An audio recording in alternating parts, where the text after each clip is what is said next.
우리는 계속해서 성경 속에 광야 여행을 하고 있습니다.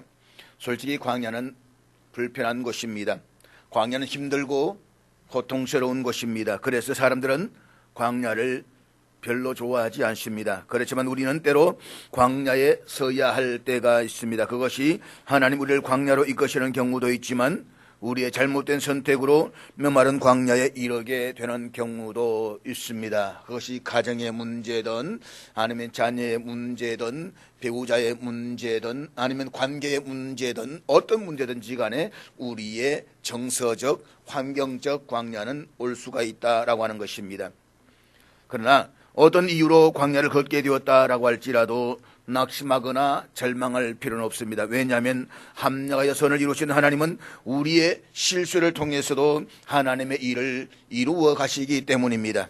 중요한 것은 그 광야에서 하나님을 만나는 것입니다. 그리고 하나님 앞에 다시 바로 서는 것입니다. 그러면 좋으신 하나님은 우리를 연단하신 이후에 광야를 벗어나 복된 가나안으로 인도해 주실 것입니다. 물론 그때와 시기는 전적으로 하나님께 달려 있습니다. 그러므로 결코 조급해하거나 두려워하지 말고 인내하는 가운데 하나님을 신뢰하며 광야를 걸어갈 수 있기를 주의 이름으로 축복합니다. 가나안에 임했던 극심한 기근으로 애굽에 내려왔던 야곱의 후손들은 아쉬울 것 없이 잘 먹고 잘 살았습니다.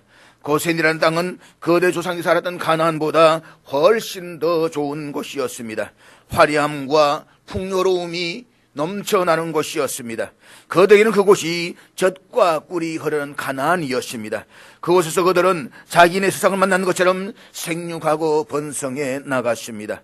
그들 앞에 거치는 것이 없었습니다. 그러다 보니 그들은 진짜 가나안을 잊고 살았습니다.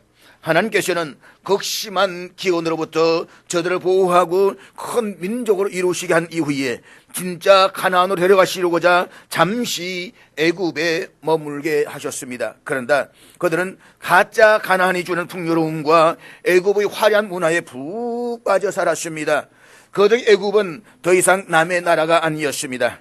애굽에서 그들은 이방인이 아니었습니다. 그들은 애굽의 언어며 모든 것에 불편함이 없었습니다. 그들은 그곳에서 애굽 문화에 동화되었습니다. 그곳에서 애굽인들이 섬기는 신들을 섬겼습니다. 광야에서 만들었던 금송아지 우상도 그들이 애굽에서 섬기던 신을 형상화해서 만든 것입니다. 이스라엘 백성들은 애굽에서 등 따숩고 배부르게 되자 하나님을 멀리하면서 잊어버리게 되었습니다. 그리고 결국에는 하나님을 떠나고 말았습니다. 이런 그들의 어느 날 갑자기 모세가 나타나서 하나님의 조상들이 약속하신 가나안으로 가자라고 말한다면 과연 몇 명이나 따라 나설까요? 여러분이라면 이처럼 풍요롭고 살기 좋은 도시를 버리고 거칠고 맨발한 광야로 따라 나서시겠습니까? 더군다나 가나안은 이스라엘 백성들을 위해서 준비되어진 빈 땅이 아닙니다. 그곳에는 가나안의 7 부족을 비롯해서 다른 이방인들이 오랜 세월 동안 굳건하게 터를 잡고 살고 있습니다. 때문에 가나안에 들어가 살기 위해서는 그 땅을 빼앗기 위한 전쟁을 해야만 했습니다. 누가 그런 위험을 감수하겠다라고 해서 이토록 살기 좋은 애굽을 떠나가겠습니까? 뿐만 아니라 가나안에 들어간다라고 해도 집을 짓는 것부터 모든 것을 새로 시작해야만 합니다. 밑바닥부터 새로 시작해야만 합니다. 그런 곳에 누가 가려고 하겠습니까? 여러분이라면 얼씨구 좋다라고 하면서 성큼 따라 나시겠습니까? 현실의 문제입니다. 사실 그들도 자신의 조상 야곱이 애굽으로 이주를 해야만 했던 이유를 익히 들어서 알고 있었을 것입니다. 그리고 애굽에서의 이주가 영구히 사는 것이 아니라 얼마 동안인 것도 알고 있었을 것입니다. 언젠가 때가 되면 애굽을 떠나 가나안으로 가야 한다는 사실을 애굽에서 정착했던 조상들로부터 끊임없이 들으면서 살아왔을 것입니다. 그렇지만 그들이 이렇게 살기 좋고 풍요로운 도시를 떠나 척박한 광야로 들어간다라고 하는 것은 상상도 할 수 없는 아주 끔찍한 일이었을 것입니다. 결국 하나님께서는 요셉을 알지 못하는 바로를 역사에 등장시켜서 그들을 박해하기 시작합니다. 그로 인해서 그들은 하루아침에 노예 신세로 전락하고 말았습니다. 그들은 태어날 때부터 노예가 되었고 죽을 때까지 노예일 수밖에 없는 처지가 되었습니다. 심지어 인종 말살 정책까지 쓰면서 이스라엘 백성들을 압제했습니다. 이란 당시의 역사적 상황은 그들이 얼마나 비참한 처지에 있었는가라고 하는 것을 여실히 보여주고 있습니다. 그들은 그제서야 하나님 살려달라고 부르짖기 시작했습니다. 출애굽기 2장과 3장을 보게 되면 반복해서 나타나는 중요한 단어가 있습니다. 부르짖다, 들으셨다, 기억하셨다. 부르짖다, 들으셨다, 기억하셨다. 그러니까 이스라엘 백성들은 고통 가운데서 부르짖었습니다. 그리고 하나님은 그들의 부르짖음과 그들의 학대당함을 보시고 그들의 고통과 근심을 알게 되셨습니다. 그리고 그들의 조상들을 맺은 언약을 기억하셨습니다. 그래서 하나님은 그들을 구해 주시기로 작정하셨습니다. 만약에 애굽에서 아무런 문제 없이 잘 먹고 잘 살았다라고 한다면 어느 누구도 광야로 나와서 가나안에 들어가려고 하지 않았을 것입니다. 그런데 마침 요셉을 알지 못하는 바로가 나타나서 이스라엘 백성들을 핍박하자 그들은 애굽을 떠날 생각을 하게 되는 것입니다. 실제로 출애굽을 할 때에 애굽에 남은 이스라엘 백성들은 한 명도 없었습니다. 모두가 애굽에서 다 빠져나왔습니다. 진절머리가 나도록 멸시와 고난을 당했던 그곳에 누가 남아 있으려고 하겠습니까? 그들은 한 사람도 빠짐없이 모두가 도시에서 광야로 들어갔습니다. 그렇다면 이처럼 하나님께서 환경과 사람을 통해서 이스라엘 백성들로 하여금 광야로 들어가신 이유가 무엇입니까? 다시 광야로 들어가는 이스라엘 백성들을 통해서 우리가 깨달아야 할 교훈은 무엇일까요? 첫째는 하나님께서 광야로 들어가신 이유는 그들로 하나님의 나라를 세우시기 위해서였다는 것입니다. 하나님의 나라를 세우시기 위해서 하나님께서는 태초에 하나님의 형상을 따라서 아담을 만드시고 그로 하여금 에덴 동산에 살게 하셨습니다. 에덴 동산에는 보기에 아름답고 먹기 좋은 나무들로 가득 차 있었습니다. 여기 보기에 아름답고 먹기에 좋은 나무를 두셨다라고 하는 말은 하나님의 형상대로 지음을 받은 인간이 살아가기에 완벽한 생활 공간을 만들으셨다라고 하는 것입니다. 전혀 부족함이 없는 모든 것이 구비된 완전한 삶의 자리를 만들어주셨다라고 하는 것입니다. 그리고 그 동산에서 생육하고 번성하는 복을 주셨습니다. 그런데 단 한 가지 단서를 다셨습니다. 그것은 선악을 알게 하는 나무는 먹지 말라는 것입니다. 그리고 그 나무를 생명나무와 함께 동산 한가운데 떡하니 두셨다는 것입니다. 많은 사람들이 선악과를 놓고 이런저런 질문들을 합니다. 하나님 왜 아담이 지키지 못한다는 사실을 아시면서 선악과를 거기에 두셨고 또 먹지 말라고 하셨는가? 그것도 눈에 잘 띄지 않는 동산의 아주 구석진 곳이 아니라 동산 한가운데 꽉 그렇게 두셔야만 했는가? 그렇지 않습니까?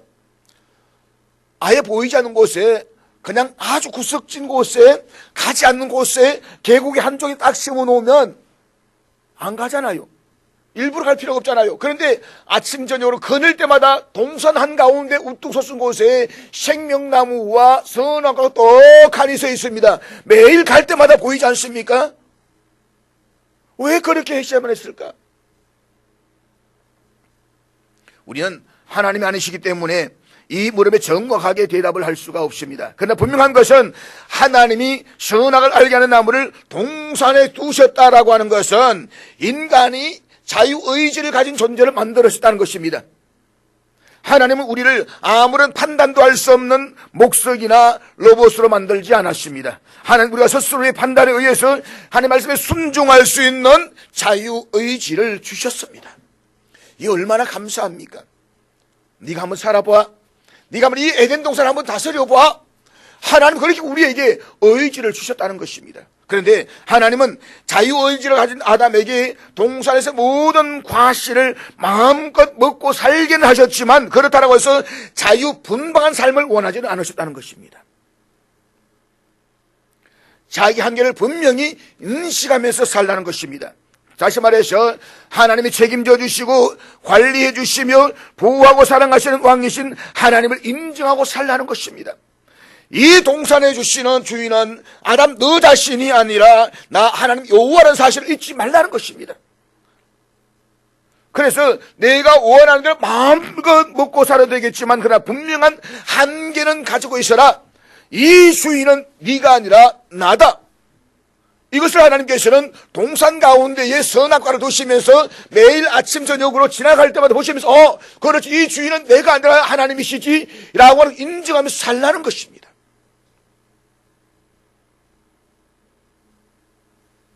그래서 언제나 쉽게 볼 수 있는 동산 한가운데에다가 선악을 알게 하는 나무를 두셨습니다. 매일 동산을 지나면서 그 나무를 볼 때마다 나를 통치하시는 분은 하나님이심을 기억하라는 것입니다. 나의 왕은 내가 아니라 하나님이심을 잊지 말라는 것입니다. 이것을 알고 살 때 그것이 행복이라고 말씀을 하십니다. 그렇습니다. 인생은 자기를 만드신 창조주를 알고 그분을 참 주인으로 알고 살아갈 때에 거기에 참된 행복이 있습니다. 반면에 인간이 창조주 하나님을 떠나서 자기 마음대로 삶을 살려고 할 때에 거기에 일생의 불행이 시작되는 것입니다. 우리는 이 사실을 잊어버리면 절대로 안 됩니다. 그런데 인간은 하나님의 통치를 거부했습니다. 자기 마음대로 살고 싶었습니다. 내 인생을 내가 책임진다라고 했습니다. 하나님을 창조주요 영원한 왕으로 인정하기를 싫어했습니다. 자신이 왕이 되기를 원했습니다. 결국 타락한 인간은 에덴 동산에서 광야로 쫓겨나야만 했습니다. 광야로 쫓겨난 인간은 회개하고 하나님의 보호하심을 구해야만 했습니다. 그렇지만 인간은 끝까지 하나님을 거부하고 스스로의 힘으로 자신을 보호하고자 했습니다. 그리고 범죄한 인간을 주의한 최초의 프로젝트가 바로 도시를 건설하는 것입니다. 가인은 에덴 동산 노 땅에 최초의 도시를 건설하고 그 도시를 지키기 위해서 각종의 무기와 문명을 만들었습니다. 우리가 창세를 읽어보면 그 당시 그 시대를 다스리는 통치자의 프로필이 나옵니다. 우리 창세기 6장 4절 말씀 우리 다 같이 읽도록 하겠습니다. 같이 읽습니다. 시작. 당시에 땅에는 네피림이 있었고 그 후에도 하나님의 아들들이 사람의 딸들에게로 들어와 자식을 낳으시니 그들은 용사라 고대의 명성이 있는 사람들이었더라. 여기 보면 중요한 한 사람의 이름이 나옵니다. 성은 넷이고 이름은 피림. 네피림. 이 네피림이라는 단어는 강하다, 뛰어나다, 견고하다, 교만하다 그런 뜻을 가지고 있습니다. 헬라어 성경인 70인역이나 또 다른 영어 성경에 보면은 고인, 자이언트라고 그렇게 번역을 하고 있습니다. 한마디로 네피림은 힘이 세고 강해서 다른 사람 다스릴 위치에 있었던 사람으로서의 그 당시의 왕이었다는 것입니다. 그러니까 하나님을 왕으로 생각하지 않고 하나님의 통치를 거부했던 인류에 나타난 최초의 왕은 힘 있는 자, 네피림이었다 이 말입니다. 그런데 뒤에 이어지는 5절 말씀 보게 되면 이런 힘 있는 네피림이 통치하던 그 왕의 시대의 상황을 이렇게 증언하고 있는데 우리 5절 말씀 같이 읽겠습니다. 시작. 여호와께서 사람의 죄악이 세상에 가득함과 그의 마음으로 생각하는 모든 계획이 항상 악할 뿐임을 보시고, 그러니까 힘이 센 네피림이 왕이 되어서 사실은 세상에서의 사람의 생각은 악할 뿐만 아니라 사회가 온통 부패함으로써 죄악이 고착화되었다는 사실을 그대로 우리에게 보여주고 있습니다. 결국 하나님께서는 타락한 이 세상을 홍수로 심판하셨습니다. 그때 인간이 만든 도시도 사라졌습니다. 노아 홍수 이후에 하나님께서는 다시금 생육하고 번성하는 복을 주셨습니다. 그런데 타락한 인간들은 하나님이 주신 이 생육하고 번성하는 복으로 다시 거대한 도시를 만들기 시작했습니다. 이때 등장하는 인물이 니므롯입니다. 창세기 10장 8절 우리 다 같이 읽도록 하겠습니다. 같이 읽습니다. 시작. 구서가 또 니므롯을 낳았으니 그는 세상의 첫 용사라. 노아 홍수 이전에 세상을 통치했던 왕의 이름은 네피림이라고 했습니다. 그런데 노아 홍수 이후에 세상을 통치하던 왕의 이름은 니므롯입니다. 그리고 용사, 여기서 보게 되면 니므롯이라는 이름은 반역자라는 라는 의미를 가지고 있습니다. 그리고 용사라는 단어는 강포한 자라는 뜻인데, 즉 용사라는 말을 의역하면 그는 강포한 자의 시작이 되었다 이 말입니다. 착취하는 자, 힘으로 억압하는 자의 시작이다 이 말입니다. 유대인들의 설화진 성경 해석을 담고 있는 학가다라고 하는 책이 있습니다. 거기에 보면 니므롯이 반역의 원흉으로 묘사되고 있습니다. 그래서 니므롯이 사람을 선동해서 바벨탑을 지어서 하나님께 대적한 자로 나와 있습니다. 그러니까 니므롯은 자신의 힘으로 사람들을 모아서 그들을 힘으로 압제하고 그 힘을 가지고 하나님이 대항했던 폭군이요 전제군주였다는 것입니다. 특별히 10장 10절에 보면 처음으로 노아 홍수 이후에 나라라고 하는 개념이 언급되고 있습니다. 즉 사람들은 니므롯을 중심으로 모여서 나라를 세우고 그들만의 도시를 만들어 갔습니다. 그것이 바로 시날 평지에 세운 바벨이라는 나라입니다. 이들 바벨 나라의 특징은 하나님 통치를 거부하고 대항하는 것입니다. 그들은 니므롯을 중심으로 뭉쳐서 거대한 세력을 만들어 나갑니다. 교만한 인간은 탑 꼭대기를 세워서 하늘에 닿게 해서 그들의 이름을 내고자 했습니다. 인간의 끝없는 교만과 욕망을 보여주고 있는 것입니다. 하나님께 도전하겠다는 것입니다. 하나님의 영광을 위해서 살아야 할 인간이 스스로 교만에 빠져서 하나님을 거부하고 자기가 왕이 되려고 하는 것입니다.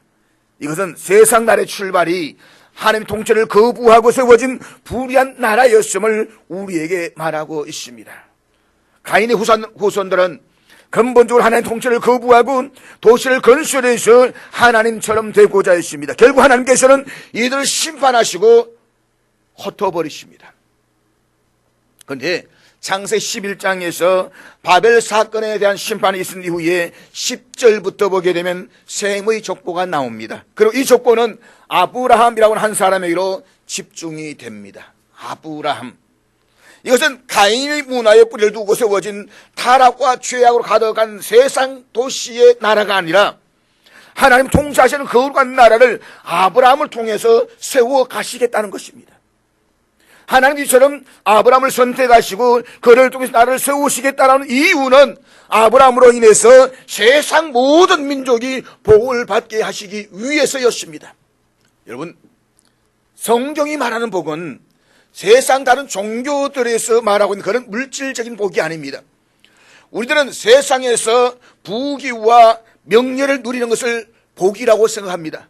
건강히 사는 것이 복이라고 말합니다. 그래서 지 복을 타고난다라고 이야기를 합니다. 그러나 성경이 가르치는 복은 하나님의 나라 백성이 되는 것입니다. 그렇습니다. 우리들 최고의 복은 하나님의 백성이 되어서 하나님 나라에 들어가는 것입니다. 나머지는 하나님이 더하여 주시는 것입니다. 우리는 더하여 주시는 것에만 관심을 가지고 그것을 구하면 안 됩니다. 우리는 먼저 하나님의 나라와 의를 구해야만 합니다. 그러면 나머지는 하나님이 더하여서 채워주신 줄을 믿으시기를 주의 이름 축복합니다. 중요한 것은 하나님 나라 백성이 되는 것입니다. 하나님이 아브라함을 선택하시고 그를 통해서 나라를 세우시는 것은 너로 인하여 모든 민족이 복을 받게 하려는 것입니다. 다시 말해서 모든 족속이 하나님의 백성이 되게 하는 것입니다. 그래서 이스라엘을 모델 나라로 삼아서 세상 모든 나라가 하나님을 왕으로 알고 살게 하는 것입니다. 이 땅에 하나님의 나라가 이루어지는 것, 오직 하나님만을 왕으로 섬기는 나라, 힘으로 억압하고 지배하는 그런 나라가 아니라 사랑으로 다스리는 모델과 같은 나라를 세우시기 위해서 아브라함을 선택하시고 이스라엘 백성들을 선택하셨다는 것입니다. 이 사실을 하나님께서는 출애굽한 이후에 시내산에 머물고 있는 이스라엘 백성들을 말씀하고 있는데, 우리 출애굽기 19장 5절과 6절 말씀을 다 같이 읽도록 하겠습니다. 같이 읽습니다. 시작. 자, 하나님께서는 이렇게 시원적으로 말씀하십니다. 세계가 다 내게 속하였다. 하나님 단지 한 민족, 한 지역에 국한된 신이 아닙니다. 온 땅의 주관자시요 그 위에 존재하는 모든 것, 그곳에 있는 모든 것들의 소유자이심을 우리에게 말씀을 하십니다. 따라서 천지 만물과 모든 족속은 하나님 앞에 굴복하고 그를 섬겨야만 마땅합니다. 그렇지만 타락한 인간들은 하나님의 간섭을 배제한 채 하나님의 소유가 되기를 거부했습니다. 오히려 교만해져서 하나님과 같이 되려고 했습니다. 하나님을 떠난 인간은 힘이 있는 자가 세상을 통치하는 도시를 건설하고 그곳에서 하나님을 부정하고 대적하는 가인의 문화를 만들어 갔습니다. 사랑하는 여러분, 전능하신 하나님은 힘으로 세상 사람들을 얼마든지 굴복시킬 수 있는 분이십니다. 우레로 천둥으로 이 땅의 지진으로 수많은 사람 다 멸설시킬 수 있는 분이십니다. 그렇지만 하나님은 우리들을 위해서 독생자를 아낌없이 내어주시는 사랑의 하나님이십니다. 하나님 없이 욕망과 탐욕에 가득한 채 멸망으로 치지 않는 인류를 사랑하셔서 그들을 다시 품고 싶어 하시는 사랑의 하나님이십니다. 왜 하나님께서 아브라함을 선택하셨는지, 왜 이삭을 선택하셨는지, 그리고 왜 야곱을 바단 아람으로 내려가게 하셨는지, 그리고 요셉을 애굽에 팔려가게 하셨는지, 또 왜 모세를 통해서 이스라엘을 광야로 이렇게 불러내셨는지, 그 이유는 하나님의 무조건적이고 절대적인 사랑 때문입니다. 그래서 하나님은 이스라엘 백성들에게 이렇게 말씀하십니다. 너희가 내게 대하여 제사장 나라가 되며 거룩한 백성이 되리라. 다시 말해서 거룩하신 하나님과 세상 나라 백성들 사이를 중재하는 모델 나라를 세우시겠다는 것입니다. 뿐만 아니라 다른 이 세상에 하나님의 영광을 드러내며 하나님의 거룩한 뜻을 널리 전파하는 나라를 세우시겠다는 것입니다. 그래서 하나님께 속한 자로서 스스로 성결할 뿐만 아니라 하나님의 거룩과 존영을 보존하는 나라, 기도와 찬양으로 언제나 하나님이 가까이 나아가는 예배의 공동체 모범적인 나라가 되라는 것입니다. 그 나라를 세우시기 위해서 우르에 있는 아브라함을 부르시고 그의 후손들을 애굽에 내려가게 하셔서 400년 동안 고센이라는 아주 최적의 땅에서 큰 민족을 이루게 하셨다는 것입니다. 하나님이 이렇게 세심하시고 배려가 깊으신 하나님이십니다. 그런데 여러분, 하나님께서는 신약 성경에서 우리 믿음의 성도들에게도 이와 똑같은 축복의 말씀을 주셨다는 사실을 아십니까? 우리가 베드로전서 2장 9절의 말씀인데, 베드로전서 2장 9절 말씀 우리 다 같이 읽도록 하겠습니다. 같이 읽습니다. 시작. 그러나 너희는 택하신 족속이요 왕같은 제사장들이요 거룩한 나라요 그의 소유가 된 백성이니 이는 너희를 어두운 데서 불러내어 그의 귀한 빛에 들어가게 하신 이의 아름다운 덕을 선포하게 하려 하심이라. 하나님께서는 예수 그리스도 언약의 피로 그리스도에 속한 모든 사람들에게 네 가지 아주 중요한 신분적인 특권을 주셨습니다. 택하신 족속, 왕같은 제사장, 거룩한 나라, 그의 소유된 백성. 범죄함으로 하나님의 역겹게 하고 죄의 고약한 냄새만이 깊게 배어있는 우리가 예수를 영접함으로써 이렇게 신분이 변했다는 것입니다. 택하신 족속이요 왕같은 제사장이요 거룩한 나라요 그의 소유가 된 백성. 그런데 하나님께서 우리에게 이렇게 하신 이유가 있습니다. 그것은 세상 나라 사람들에게 모델이 되라는 것입니다. 그래서 성도들이 세상에 대해서 하나님의 아름다운 덕이라고 말할 수 있는 하나님의 구원을 전하는 자로 살라는 것입니다. 사랑하는 여러분, 사도 베드로가 이스라엘 백성들이 시내산에서 언약을 체결할 때 선포되었던 신약기 19장 5절과 6절을 신약의 성도들과 연결시키는 중요한 이유가 무엇일까요? 하나님은 우리들에게 이런 엄청난 특권을 주신 어떤 분명한 목적이 있다는 것입니다. 영원히 죽을 수밖에 없는 우리를, 어두운 가운데 있던 우리를 빛 가운데 불러주신 이유가 있다는 것입니다. 그것은 이 세상에서 하나님의 사랑 통치하시는 하나님 나라를 만들어가라는 것입니다. 하나님이 왕이 되시는 나라, 하나님 주권자가 되시는 나라, 하나님을 섬기는 나라, 그 나라를 만들어가라는 것입니다. 세상에서 모델과 같은 삶, 모델 같은 나라를 만들어가라는 것입니다. 그리고 구원받은 하나님 자녀된 행복한 모습을 세상 사람들에 보여주라는 것입니다. 그래서 예수 믿는 우리가 세상 속에서 행복하게 살아야 할 이유가 있습니다. 멋지게 살아야 할 이유가 있습니다. 그것이 하나님이 우리를 부르시는 이유이기 때문입니다. 그러므로 하나님께서 우리를 부르신 그 부르신 목적을 따라서 왕같은 제사장으로 또 하나님 사랑이 통치하시는 거룩한 나라를 세워가는 사명을 충성 감당하는 저와 여러분들 수 있기를 주의 이름으로 축복합니다. 사랑하는 여러분, 우리가 다시 광야로 들어가야 할 이유가 무엇일까요? 아니, 하나님께서 이스라엘 백성들을 광야로 불러내셔서 나라를 세우시는 중요한 목적이 무엇일까요? 둘째는 하나님께 영광을 돌려드리기 위해서입니다. 우리 출애굽기 3장 12절 말씀 다 같이 읽도록 하겠습니다. 같이 읽습니다. 시작. 하나님이 이르시되 내가 반드시 너와 함께 있으리라. 내가 그 백성을 애굽에서 인도하여 낸 후에 너희가 이 산에서 하나님을 섬기리니 이것이 내가 너를 보낸 정건이라. 여기 보면 하나님이 이스라엘 백성들을 광야로 이끄시는 목적이 있습니다. 너희가 이 산에서 하나님을 섬기리니, 여기 섬기다라는 단어는 단순히 하나님께 예배를 드린다라는 의미만을 말하지 않습니다. 섬기다라는 히브리의 원형은 예배하다라는 의미도 있지만 일하다, 봉사다라는 뜻도 가지고 있습니다. 따라서 하나님을 섬긴다라는 이 말은 하나님을 향한 신앙생활의 전반을 이야기하는 것입니다. 전인적인 예배생활,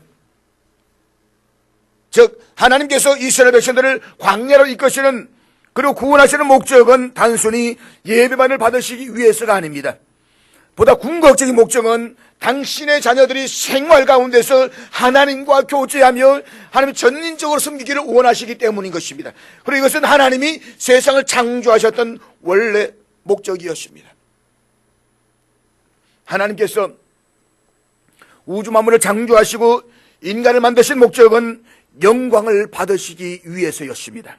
그러니까 우주 만물과 우리가 존재하는 궁극적인 이유는 하나님의 영광을 위해서입니다. 하나님께서는 피조물들로 영광을 받으시기 위해서 생육하고 번성하는 복을 주셨습니다. 하나님께서 창조하셨지만 그 피조물들이 생육하지 못하고 단절되어 버리면 영광을 받으시는 것도 끝나버리기 때문입니다. 그래서 모든 피조물도 하여금 생육하고 번성하는 복을 주셨습니다. 그런데 사람들은 생육하고 번성해지면서 교만해졌습니다.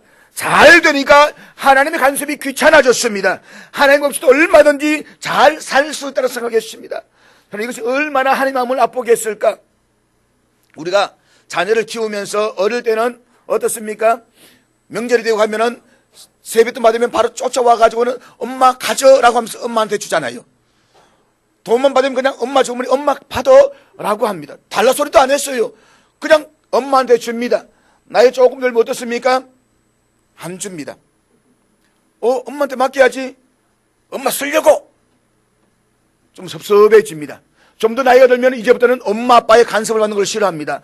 예, 이렇게 해야지. 내가 알아서 할게. 여러분, 부모를 가장 섭섭할 때 언제입니까? 내가 알아서 할게. 알아서 한다고. 이 말은 무슨 말입니까? 간섭하지 마라 이 말입니다. 내 인생 내가 살 테니까 좀 가만 놔두라 이 말입니다. 하나님의 마음이 그 마음 아니겠습니까? 생육하고 번성하면서 하나님 뜻을 따라오면서 잘 따라오기를 원하시는데 어느 순간 잘 되니까 하나님 좀 가만 계세요. 좀 간섭받기 싫단 말이에요. 좀 모른 척하고 계세요. 인간이 그렇게 되어 간다는 것입니다. 그래서 사람들은 도시를 건설하고 각종 무기와 타락한 문화를 만들어냈습니다. 여러분 창세기를 보십시오. 각종 무기를 만드는 후손이 누구냐? 셋 계열이 아니라 가인의 계열입니다. 그들이 도시를 만들고 그 도시를 지키기 위하고 자신의 힘을 가지고 지키기 위해 가지고 만든 게 무엇입니까? 무기라는 것입니다. 그것이 지금 이 세상의 나라들이 만드는 무기들이 아닙니까? 그것은 오늘 우리들의 그 모습입니다. 우리 힘들고 어려울 때 하나님을 찾습니다. 그 하나님의 은혜로 생육하고 번성해지면 교만해집니다. 번성해지면 하나님 간섭을 귀찮아합니다.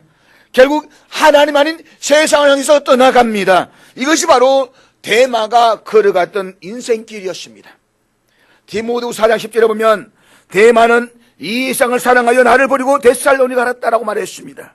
데마는 한때 바울이 아꼈던 누가와 함께 이름이 나란히 기록될 정도로 아주 신실한 종이었습니다. 그렇지만 그는 하나님의 복음을 사랑하면서 고난을 받기보다는 자기 자신을 사랑하고 쾌락을 쫓아 사는 것을 원했습니다. 그는 광야의 삶을 감당하기보다 도시 속에 사는 것을 더 좋아했습니다. 그래서 그는 자신의 쾌락을 부추기는 세상에 사로잡혀서 바울을 버리고 떠나갔던 것입니다. 그래서 단순히 그가 바울을 버리고 떠나갔다는 것을 의미하는 것이 아니라 그가 하나님을 버리고 신앙마저 버렸다 이 말입니다. 사랑하는 여러분, 하나님께서 우리를 세상 모든 조소들 가운데서 선택하시고 부르신 이유가 무엇일까요? 버려지지도 못한 우리들, 지뢰 같은 우리 인생들을 불러주시고 자녀 삼으신 이유가 무엇일까요? 아니, 우리가 이 땅에서 마땅히 지키며 살아야 할 인생의 본분, 목적이 무엇일까요? 솔로몬 전도서 12장 13절에서 이렇게 말씀하고 있는데, 우리 전도서 12장 13절 다 같이 읽겠습니다. 시작. 일의 결국을 다 들었으니 하나님을 경외하고 그의 명령들을 지킬지어다. 이것이 모든 사람의 본분이니라. 솔로몬은 모든 부귀영화를 다 누렸던 왕이었습니다. 와이프만 해도 본 부인과 첩까지 하면 900명이었습니다. 대단하지 않습니까? 900명의 첩과 본부인을 거느려 살았던 솔로몬, 수많은 재물을 거느렸던 솔로몬. 그러나 그가 인생의 말년에 깨달았던 진리는 하나님을 떠난 인생은 그 어떻게 살든지 하는 결국에는 허무로 끝난다는 것입니다. 헛되고 헛되며 헛되고 헛되니 다 헛되도다. 해 아래 새 것이 없는 다 헛되다. 그런데 솔로몬은 인생이 허무로 끝나지 않는 유일한 길이 있다는 것을 알았습니다. 그것은 하나님을 경외하며 그의 명령들을 지키면서 살아가는 것입니다. 다시 말해서 무의미하고 무가치하고 거짓된 인생, 위조된 인생, 모조품된 인생을 살지 않으려면 창조이신 하나님을 경외하며 그가 주신 명령들을 지키면서 살아가라는 것입니다. 그 길만이 해 아래의 허무에서 벗어날 수가 있다는 것입니다. 이것이 하나님께서 이스라엘 백성들을 다시 광야로 들어가게 하신 이유였습니다. 모세가 바로에게 끊임없이 요구했던 것도 이스라엘 백성들 광야로 나가서 하나님께 예배 드릴 수 있게 해달라는 것입니다. 하나님을 하나님으로 알고 그 하나님께만 영광을 돌려드리기 위해서 말입니다. 그것만의 인생이 허무로 끝나지 않고 보다 의미 있는 삶을 살아갈 수가 있기 때문입니다. 사실 출애굽은 이스라엘 백성들이 원해서 이루어진 것이 아닙니다. 이스라엘 백성들에 대한 하나님의 사랑과 긍휼 때문이었습니다. 이스라엘 백성들은 모세가 태어나기 이전부터 학대를 당했습니다. 그리고 모세는 80세에 바로를 만나러 갑니다. 그렇다면 이스라엘 백성 최소한 애굽에서 80년 이상 노예 생활을 했다는 것입니다. 와우, 우리는 36년간 노예 생활을 했어도 힘들고 죽겠다라고 했는데 80년을 말입니다. 다시 말해 이스라엘 백성들은 80년 이상을 살려달라고 부르시며 기도했다는 것입니다. 그렇다면 이스라엘 백성들은 노예 생활을 하면서 하나님께 무슨 기도를 했을까요? 바로가 회개해달라고 기도했을까요? 아닐 것입니다. 그들은 요셉을 알지 못하는 그 왕이 하루라도 빨리 죽게 해달라고 기도했을 것입니다. 아마 하나님께 기도했으면 하나님 저 바로 넘쳐놓은 빨리 죽여주세요. 빨리 죄송합니다 뒤집어지게 해주세요. 아마 그렇게 기도했을 것입니다. 그렇지만 그런 일은 일어나지 않았습니다. 그 바로는 잘 먹고 잘 살다가 죽었습니다. 하나님 왜 그들의 기도를 들어주지 않으셨을까요? 안 들어주실 수밖에 없다는 것입니다. 하나님을 떠나서 애굽의 타락한 문화에 푹 빠져서 우상 숭배하는 그들이 정신을 차리기 위해서 바로를 세우셨습니다. 그런데 그 기도가 어떻게 응답이 되겠습니까?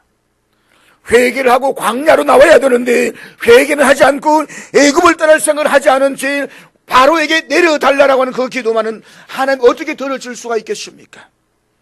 이스라엘 백성들에게 바로는 그들을 사랑하시는 하나님의 회초리였습니다. 탕자가 아버지의 집을 떠나서 먼 나라에 가서 허랑방탕하게 살다가 흉년을 만났습니다. 왜 흉년을 만났습니까? 정신을 차리고 아버지 집에 돌아오도록 하기 위해서였습니다. 탕자는 흉년을 만났을 비로소 정신이 번쩍 들었습니다. 그리고 아버지 집으로 돌아왔습니다. 그때 그의 인생의 흉년도 끝이 났습니다. 만약에 그가 흉년을 만났을 때 하나님 앞에 빨리 이 흉년을 벗어나게 해달라고 기도했다고 한다면 어떻게 되었을까요? 사랑하는 여러분, 광야에 들어갔을 때에 우리가 기도하는 기도는 대부분 이런 기도를 들 것입니다. 하나님, 빨리 이 광야를 벗어나게 해주십시오. 그럼 중요한 것은 우리가 먼저 회개하고 정결하게 주 앞에 돌아오는 것입니다. 그러면 하나님 우리를 그 광야, 이 광야에서 나오게 해 주실 것입니다. 이스라엘 백성들은 살려달라고 열심히 기도했을 것입니다. 그러나 출애굽해달라고 기도한 사람은 아무도 없었을 것입니다. 누구도 애굽을 떠날 생각은 하지 않았을 것입니다. 그들은 자신을 괴롭히는 바로가 죽고 새로운 왕이 나타나서 이전처럼 애굽에서 잘 먹고 잘 살게 해달라고 아마 기도했을 것입니다.